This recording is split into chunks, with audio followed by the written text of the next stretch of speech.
اگر تم اللہ پہ توکل کرو جیسے توکل کرنے کا حق ہے تو اللہ ایسے ہی رزق دے گا جیسے چڑیوں کو دیتا ہے. They go out hungry in the morning and come back with full bellies in the evening.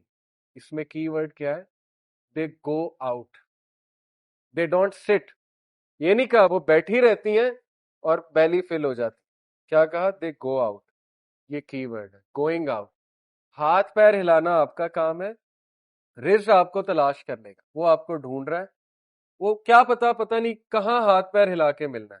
یہ اللہ نے جو ہے وہ آپ پہ چھوڑا ہے، ہاتھ پیر ہلاؤ. اس حدیث سے بہت کلیئر جو ہے وہ کانسیپٹ آ جاتا ہے.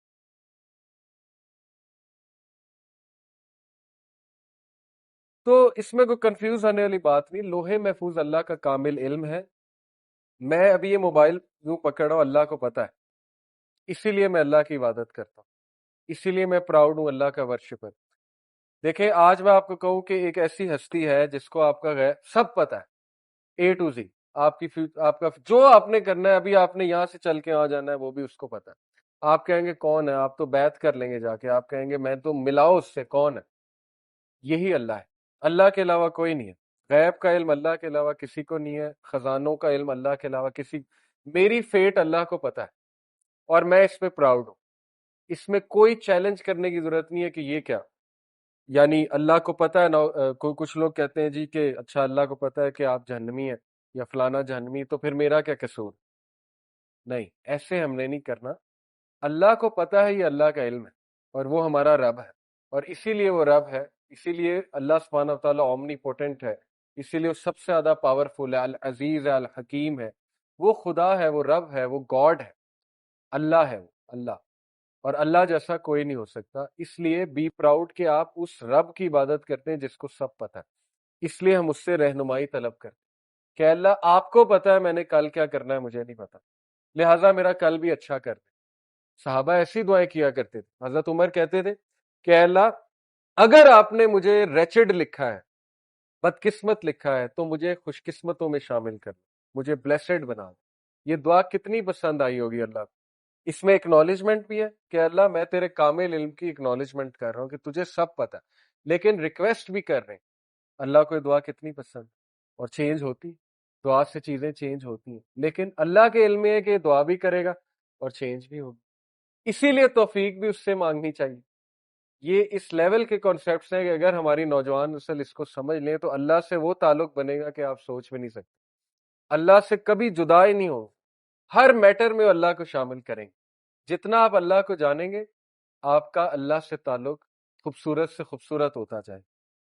تو ہم توفیق بھی اللہ سے مانگتے ہیں کہ اللہ یہ بھی آپ کو پتا ہے کہ توفیق مجھے کتنی ہوگی، اس لیے مجھے زیادہ توفیق دے دیں. میں دعا کروں مجھے ہاتھ اٹھانے کی توفیق دے دیں. ہر چیز ہم اللہ سے مانگتے ہیں، ہر چیز. اور دیکھیں کنفیوز ہونے کی کوئی ضرورت نہیں ہے، سمپل.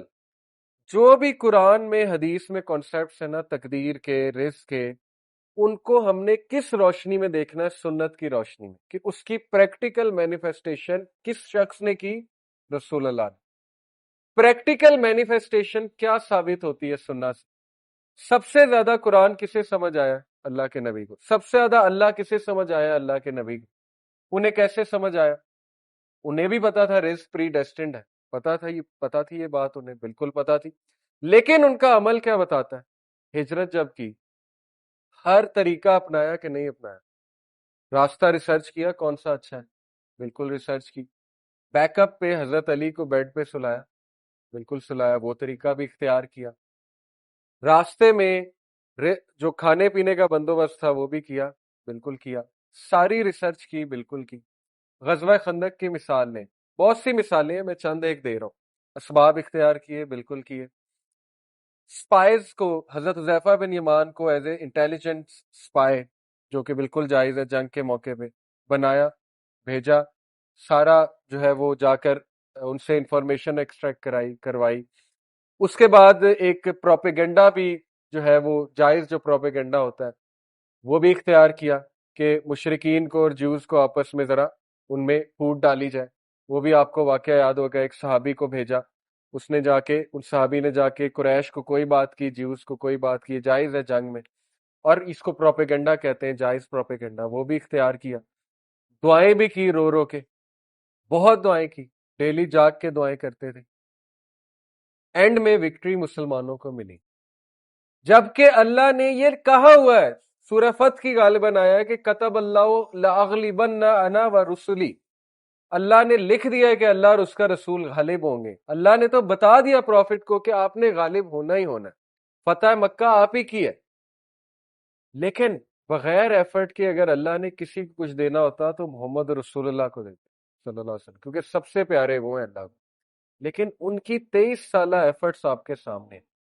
فتح مکہ کے لیے پروسیس پورا تھا، اور وہ پروسیس سے گزارنا وہی ہے، اللہ کہتے ہیں نا کہ صحابہ کو کیوں اس پروسیس سے گزارا، تاکہ ہم ان کو پاک کر دیں، تاکہ ہم چھانٹی کر دیں ان میں سے کون جو ہے وہ منافق ہے اور کون جو ہے وہ نیک ہے، جو پروفٹ صلی اللہ علیہ وسلم کے فالوورز تھے۔ یہ اللہ کے طریقے ہیں۔ بہرحال سننا سے کلیئر کنسیپٹ آ جاتا ہے ہمارے پاس کہ ایفرٹ، اسٹرگل ہمارے نبی نے جب کی تو ہم کون ہوتے ہیں کہنے والے کہ نہیں ہم ایفرٹ نہیں کریں گے، ہم اسٹرگل نہیں کریں گے۔ ہاں ایکسیپشن موجود ہیں، ان کو ہم معجزے اور کرامت کہتے ہیں ان ایکسیپشنز کو، جیسے حضرت مریم کے پاس جب زکریا علیہ السلام جاتے تھے تو سمر میں ونٹر کے فروٹس پڑے ہوتے تھے، ونٹر میں سمر کے فروٹس پڑے ہوتے تھے ان کے حجرے میں۔ حضرت زکریا حیران ہوتے تھے، کہتے تھے مریم یہ کہاں سے آئے ہیں؟ حضرت مریم کہتی تھی یہ میرے رب نے دی۔ وہ کرامت ہے، غیر انبیاء پہ کرامت ہو سکتی ہے، لیکن یہ کہ اس چیز کو کوئی استعمال کر کے اب کلیم کرنے لگ جائے کہ میرے پاس وہ طریقہ ہے کہ جائے نماز پہ بیٹھو نیچے سے پیسے نکلیں گے، ایسی بہت سی باتیں سننے کو ملتی، وہ امپریکٹیکل باتیں اور سنت غیر سنت، مطلب سنت سے ثابت نہیں، یہ چیزیں آپ کیسے کلیم کر رہے ہیں؟ یہ چیزیں وہ کرامت ہے، معجزات ہے۔ بنی اسرائیل کو من و سلوہ آتا تھا بغیر کوئی محنت کیے، اللہ دیتا تھا، رزق دیتا تھا۔ پھر وہ حدیث پہ آپ غور کریں، اللہ کے نبی صلی اللہ علیہ وسلم نے فرمایا، یہ حدیث میں ذرا ایگزیکٹ آپ کو کوٹ کر دوں کیونکہ اس میں ایک بہت زبردست کانسیپٹ ہے۔ اللہ کے نبی صلی اللہ علیہ وسلم نے فرمایا، ترمذی، ابن ماجہ، احمد، مسند احمد کی حدیث ہے، صحیح حدیث ہے، if you were to put your trust in Allah as you should, you would be given provision like the birds۔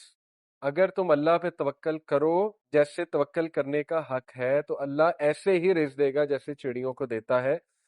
They go out hungry in the morning and come back with full bellies in the evening۔ اس میں key word کیا ہے؟